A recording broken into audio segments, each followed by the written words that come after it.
In this video, we're going to be talking about stoichiometric calculations, and we're going to illustrate what that means with a few examples on a chemical reaction. Right, so stoichiometric calculations are those that allow you to quantify how many reagents react to generate a given amount of products. The questions that we're asking is, well, if we have 10 grams of products, how many grams of reagents have reacted? Or if I react this many moles of reagents, how many moles of products will I get? That's what we call stoichiometric calculations. Now, these type of calculations are essential in chemistry, in all of chemistry. So getting a good handle for these type of calculations will be very useful for your future. Right, the example that we're going to be working with is the reaction of ammonia with oxygen to generate NO and water. Okay, all of these are going to be gases. And key to this stoichiometric calculation is going to be to balance the reaction correctly. Alright, so we try to balance this reaction by looking at the most item diverse molecule first, and that could be ammonia or NO or water. We can use ammonia, and then start to balance the atoms of in that molecule. We have nitrogen here, nitrogen right there, we have hydrogen 3, here we have hydrogen 2. So in order to balance that, I need to multiply this by 2, and then I need to multiply this by 3, and that gives me 6 hydrogens, and then 6 hydrogens, but then I've changed the number of nitrogens, so I need to put there a number 2 to balance the nitrogens. So up to this point, I have balanced both nitrogens and hydrogens. Let's see what happens with oxygens here. Right, oxygens I have here 2 and 3, that's 5. And here I have 2, so the stoichiometric coefficient that I would need to put here would be 5/2. Okay, and that would give me 5 oxygens here and 5 there, but of course that is not a whole number, so this is not going to work out. To remedy this, simply multiply the rest, where I multiply everything by 2, and that will give me the right balance here. Right, so multiplying this by 2, there's going to be 4, multiplying this by 2 is going to be 5, this by 2, 4, and this by 2 is 6. Alright, so that is your balanced reaction. Again, is those stoichiometric coefficients that allow you to quantify the relationship between one reagent or one product, or one reagent or different reagent. Okay, so the first question that we're going to ask is, well, suppose that we start with 3 moles of ammonia. Okay? The question would be, how many moles of oxygen you actually need to react with this ammonia in order to be able to yield products. Okay? All right, so we have that there's the relationship between the moles of ammonia and the moles of oxygen is 5 moles of oxygen for each 4 moles of ammonia.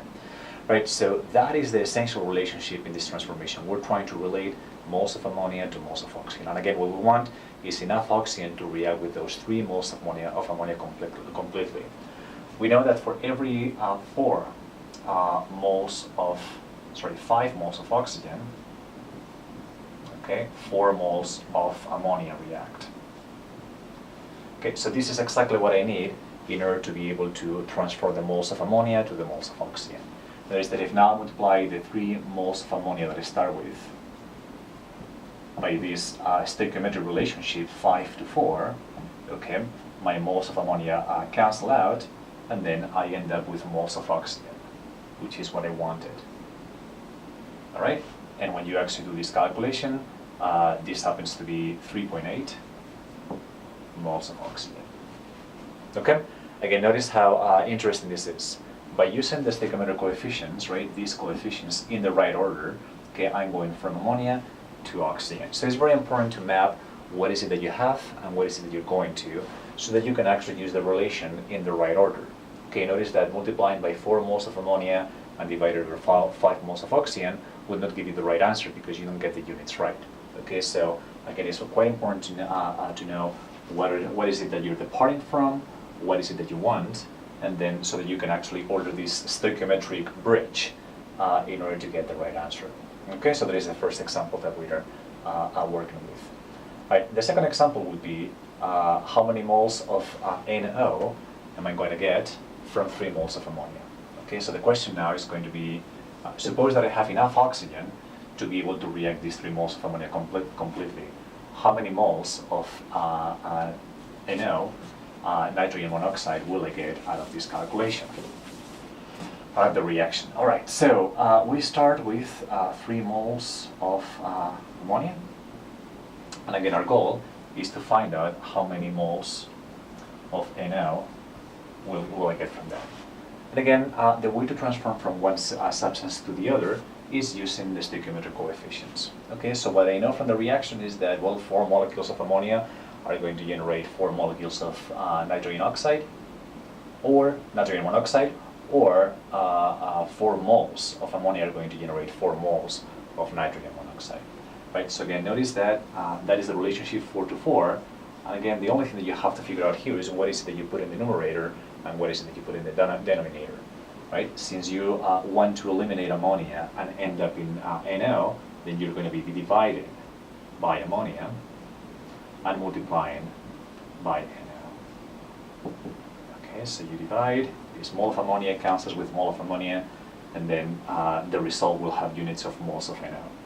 Okay, so you can do this calculation on your own. That cancels out, so you're going to get exactly 3 moles of NO. This is something that you could have figured out by yourselves without doing the stoichiometric calculations, by just looking at the reaction, but it's a good illustration for how these calculations work. All right, the last example that we're going to be running is going to be a little bit more complicated than this, in that we're not going to go from moles of reagents to moles of products.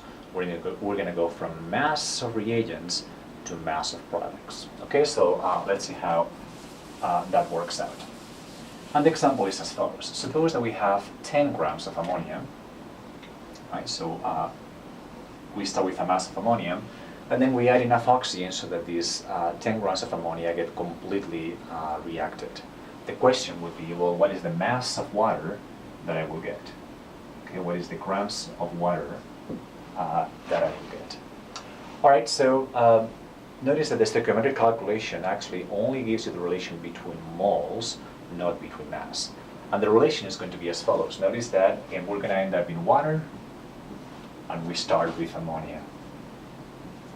Right, so the stoichiometric calculation here, the relation between the moles is going to be 6 moles of water in the numerator, okay, over 4 moles of ammonia in the denominator.